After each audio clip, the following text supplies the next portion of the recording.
अब आई हमने ज्यादा समय ना लेते हुए काहे कि दुगोला गावे के बात भर सुमरन नहीं गावे के आ दुगोला में मजा आई गप आ जब तनी खिचा खिचौल होला तनी लौंडा जी हसन तब ई त हमर कपार में दर्द करत ओनियो तीन गो गवनी है एनियो तीन गो गवाई तू को हो गइल भाई ऐसे हमने को हनुमान जी से कहे के का का कहे के बाबा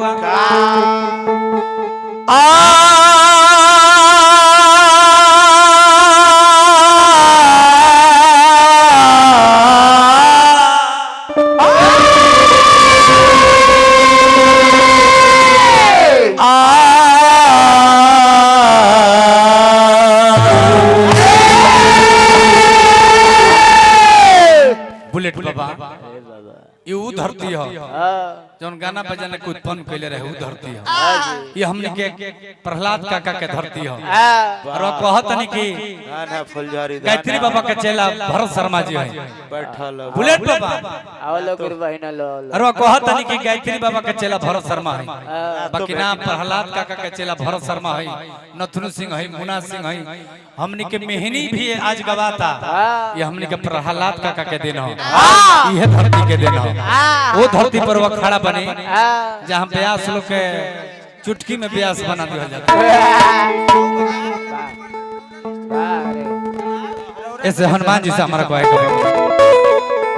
ओहो बारे गुरु बहिना बा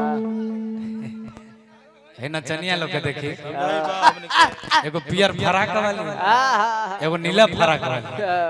ये गुरु बहिना लो हनुमान जी से कहे के बा ओ समय के बात बा सोना समय में माता सीता के हर के रावण लंका में लेके चल गइल बा इने प्रभु श्री राम के पता लगता कि सीता के हरण हो गइल बा उस समय के पता सीता माता के पता लगावे खातिर हनुमान जी के विदा कइल बा कि पता करो कि माता सीता कहां बड़ी हनुमान जी लंका में गइल बानी माता सीता के दर्शन कइले बानी अक्षय कुमार के मरने जितना वाटिका रहे सब नष्ट कर दिहनी आ जब माता सीता से भेंट मुलाकात करके हनुमान जी आज्ञा लेके चलल बानी तो माता सीता हनुमान जी से कहले बानी सीता जी हनुमान जी से कहतनी बाबू कहतनी का कि हनुमान जाके कहिया अरे करुणा निधान से अरे गलती भइल बा अरे हमारा नादान से जाके प्रभु श्री राम से कह दियो कि हमारा से कौन गलती भइल बा कि प्रभु हमार खोज नहीं खिले अन्ना खबर लेता नहीं कि हनुमान जाके कहियो अरे करुणा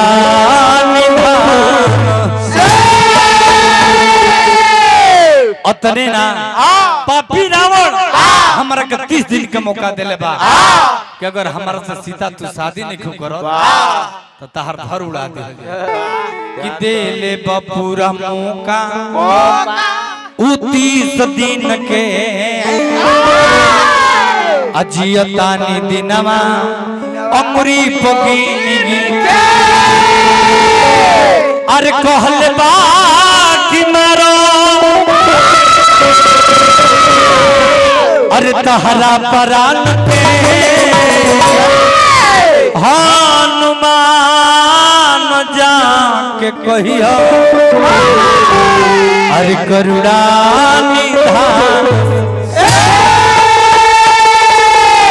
बाकी हमने के कहे के का बा कि हनुमान जाके कहियो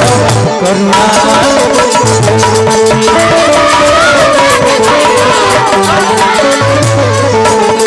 हनुमान जाके कहियो करुणा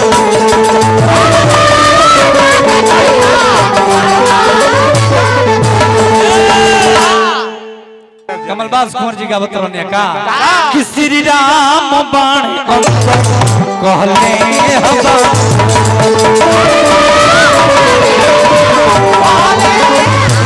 श्री राम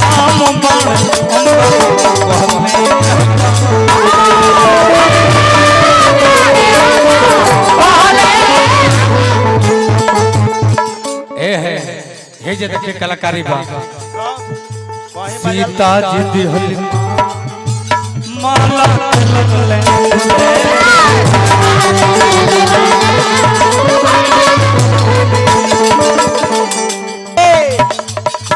सीता जी दिहली माला माला के लगले पूरे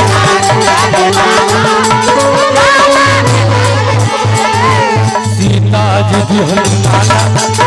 माला के लगले पूरे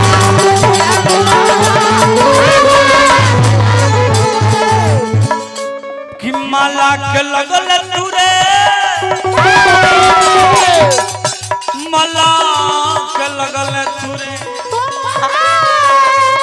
एमे नहीं खान रामचंद्र कहले हवा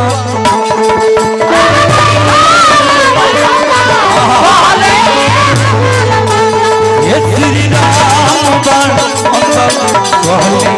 हवा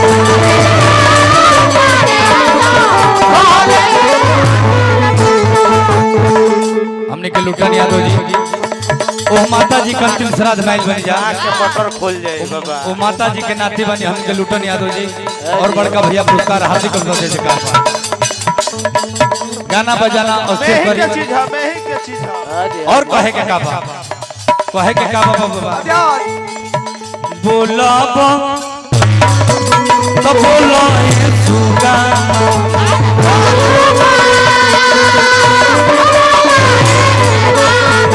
ये बोला बा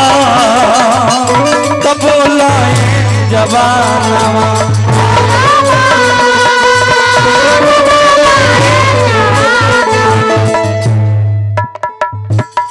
सीता जी दिहल माला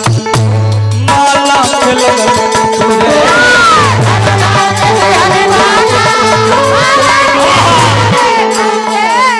सीता माला माला के लगल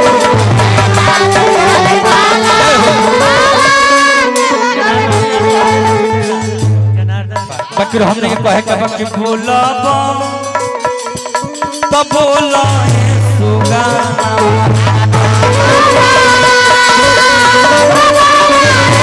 ए श्री सीताराम प्रेमा सब बोला